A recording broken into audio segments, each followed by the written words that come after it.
Boom. Hey internets. Before we jump into the video, I just want to say we did this in cooperation with the good people at Dcon. So DesignerCon is your premier destination. This is an event with art, illustration, we got fashion, we got footwear, there's a sneakerhead culture. Having said that, let's get into the video right now. Woes, Martin, long time coming. Big shout out to the 808 State in here.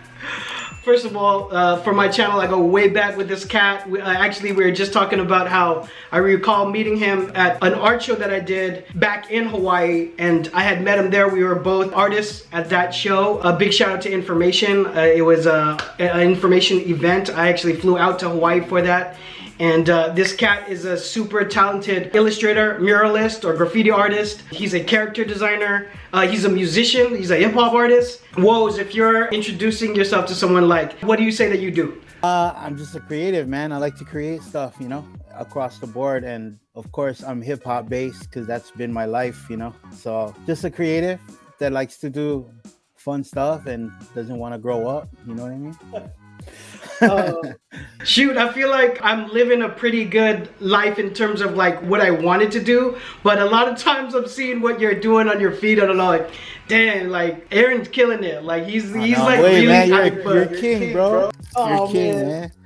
You blew me away when I met you, man. I was like, whoa, this guy's ill, man, with the denim and all that stuff. Yeah, and just for context, I used to do a lot of art shows prior, and I used to do handmade jeans, and so the handmade denim, like the bespoke denim that I would do, I used it as a vehicle for artwork. That's why when I met you and you were Filipino, That's right. We had a big connection. So let's take it back. So I want to take it back. I think a lot of people will know you for your characters and your mural work. How did you begin this journey? It all started from the car accident, man. I had a gnarly car accident in mid '98. You know, I was a knucklehead, man. I got arrested doing graffiti, and you know, right after I graduated in '95, it was all about hip hop. I got into a head-on collision, which like threw me into a crazy loop, and it was a near-death kind of thing. Like they had to cut me out of the car and everything, you know, jaws of life, and I did the whole physical therapy. I was in a wheelchair for a year, and it was all this crazy stuff. But after I had healed, I just didn't feel like going back to school, man. I didn't know what to do. My dad got me working at the warehouse again. He managed a moving company. Yeah, this old dude rolled up on me and was just like, hey, Martin, how old are you? And I was like, at the time I was 23. And I was like, yeah, I'm 23. And he's like, oh, I started here. And dude's like 65. So I was just like, oh, hell no. I'm not staying here, dude. Like, dude was all stoked that I had started there. You know what I mean? So I put in my 2 weeks. Right after that, I got in a huge fight with my parents. And my homie from Seattle was like, dude, why don't you move to Seattle? He's like, just have a new start, you know? Like, so I had like around $500 on me, which is crazy. I just went and moved to Seattle and ended up getting a job, and then I was a line cook, and then I became a sauce chef because they noticed that I could cook because I grew up cooking with my parents, and they had fired their sauce cook, and I used to bring Filipino food to work, and the cook was just like, hey, let me taste that, Martin. And I was like, all right. So then he tasted it. It was like it was like my family style of like sinigang, you know, like it was a soup dish. And they're like, dude, you can make broth. Like, here, we're gonna give you this Bible list of soups and broths, and if you want the job, we'll give it to you. I mean, from $8.50 to $17 an hour, I was like, yo, I'll take the job. You know what I mean? Seattle was different compared to Hawaii because back then, back in what was it, like '99, I was there. Like the internet was still fresh, so we didn't have that access to information like we do today. You know what I mean? And so those days, I was just like going to Tower Records, looking at magazines. You know, like I started noticing like graffiti cats that I looked up to that were like taking a whole new angle on their art. You know what I mean? It was like Futura had a original. Yeah, they had one of Futura's original clay sculptures from the Point Man figure on display there. And then also, you know, because I'm into music, I saw Money Mark was in there. He had a toy in there, and Cause had hand printed Cause character prints in there on like thick stock paper. Right. And you know, had people like Ryan McGinnis, even Hecox, and you know, all those guys from that graphic time, man. When Lowdown magazine and Relax, and Tokyon and all that, man. You come from that movement. Yeah, Vapors. Yep. Vapors. Yep. So it was those magazines that pulled me in. You know what I mean? I started sculpting, I started sewing, I started painting again. That Seattle opened me up because Hawaii was always behind like 4 years. Meeting people that like whole villages of like these cats that lived in this giant loft building. They're all Burning Man people. Word. One level was these crazy welders. This other level was like wood builders. Other level was like fire dancers. Like this whole building was all Burning. So it's all artists. It's all artists, man. And just being in Seattle, you know, like going to a party where the homies like, you know, like playing Portishead and there's a dude in a corner with like a Viking helmet on, blowing a bullhorn, you know, with the DJ. I'm just like, where the fuck am I, man? This shit is wild. Like. But it was just mad open. You know, in Hawaii, I was an MC for a long time, from like the late 90s to like 2000. So a homie of mine named Hisham, he was a Egyptian dude. He was a hip hop photographer. He toured with like Wu-Tang and Pharcyde. We used to see him at all the festivals. He'd be on stage taking the photos. Like I saw an ad in the newspaper when I came home, and on the newspaper it said, "Oh, a call to artists," and it was perfect because I came home with 2 suitcases filled with art pieces. No, so then I showed him my work, and he's like, "Yo, this shit's dope. This is amazing." Shout out to my homegirl Mary. But basically, we all had like our own walls, and I basically just threw every piece that I had brought with me. I only sold like maybe 4 pieces that night, but this dude rolled up, and I had about maybe 60 pieces there, and he bought the rest of them. Oh, he cleaned you out? He cleaned me out, and it was, you know, I mean, the most expensive piece I had was like maybe $350, but the rest was like around 60, 40, 30, you know, like small price. Wait, but that's your first show. That's incredible. Know. Yeah, so that woke me up, man. From that point on, from those beginnings there, what were some big milestones that's happened in your career? That first art show for sure, and then second was the accident of painting a panda bear, which was the thing that had smacked me into like what I do now. You know what I mean? And I used to do. Oh man, I hate telling this story because. So I used to do slam. You know, like. Oh, you mean like poetry? Yeah, I used to do slam. Like spoken word. Spoken word, yeah. Oh, okay. Yeah, fools went into that phase, you know. And I mean, for hip hop heads, it wasn't really spoken word. We're pretty much going up there and just spitting our verses. Doing lyrics, yeah. We're doing our verses. But when homies started getting too political, and they're doing the slow pause breathing shit, I was like, man, get the fuck out of here with that shit.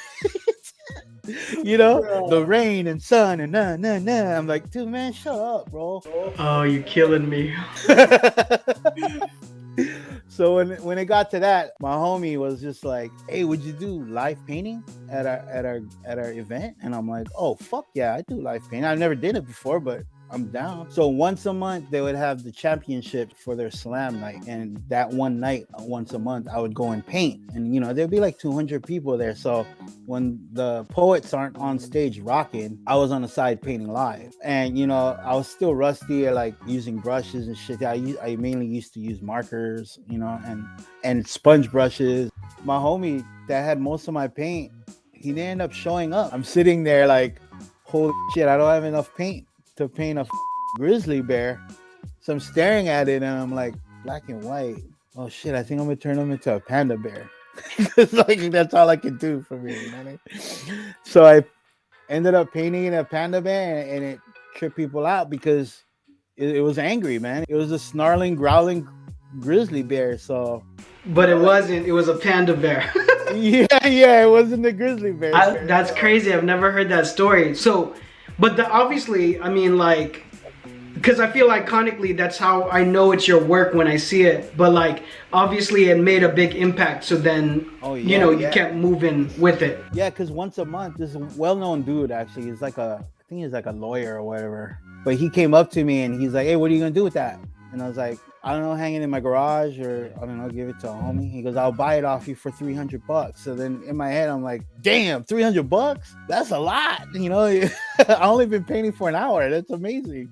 You know, through MySpace, I started taking orders, man. I felt like a drug dealer because I do all these crazy paintings, and then I'd be like, "Oh, meet me at the Starbucks in Kapahulu," you know, and I go to the parking lot, open my trunk, and I would slang these paintings to them, you know what I mean? Amazing. Kicks Hawaii was like, "Yo, we want to give you a solo show. It will be a one-night show. People can buy it right off the shelves. and it was in conjunction with Information and Fitted, like they all were involved. Yo, respect. Nice. So sold out everything in my show, and it was crazy to me because my girl at the time was like, holy shit, there's like nothing left. So I reached in my pocket and I was like, holy shit, dude, there's a lot of money in here.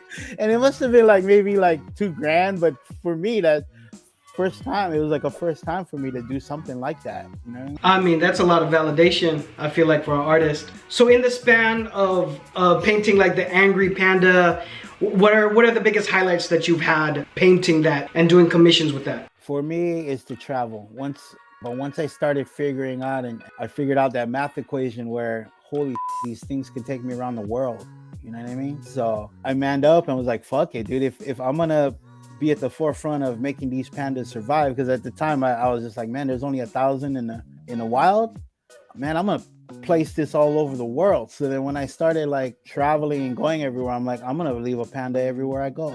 You know, back in the days, you know, your Lolo had to like buckle down and like take care of his family, so he had to kind of give up an art career to take care of his family. But I remember being small and you know, watching Jacques Cousteau documentaries with my grandpa. He had like National Geographic, he had the whole encyclopedia. Like I used to just be in there because he was all about art and the world. So for me to fall into a career where I figured out how to be a painter and at the same time see the world was something that my grandfather wanted to do.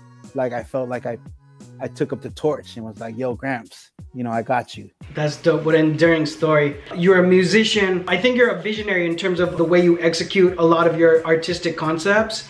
And then you know, realizing that like execution into product, which brand owners or would-be brand owners on my channel can understand or are trying to grasp. But everything from vinyl figures to paintings, everything that you've done, even getting on the sewing machine on the 1s and 2s. So in terms of that, like branding is a big thing in terms of a lot of the projects you're doing. Boom Bap Kids is a whole nother set of categories where you have to kind of approach that. But for my channel, if someone is starting a brand or kind of in the middle of a brand, what's a piece of advice that you would have someone take in if they're trying to make their brand successful? You gotta find cats that are exactly like you, pretty much, man. If you have that same energy and same spirit, you know what I mean? That's what makes us work. We all have the same passion. With these guys, it was effortless because they knew exactly what I was into, and I'm into the same shit as them, and we all have really strong strengths that, you know, like Voltron, man, like, you know, like we have a good team and we have a good roster of cats that make the brand work. So where's a good place for people to follow you in your journey? Instagram, pretty much. Yeah, okay. Just go to Woes on Instagram. Just plain Woes, WOES, at the Boom Bap Kids on Instagram.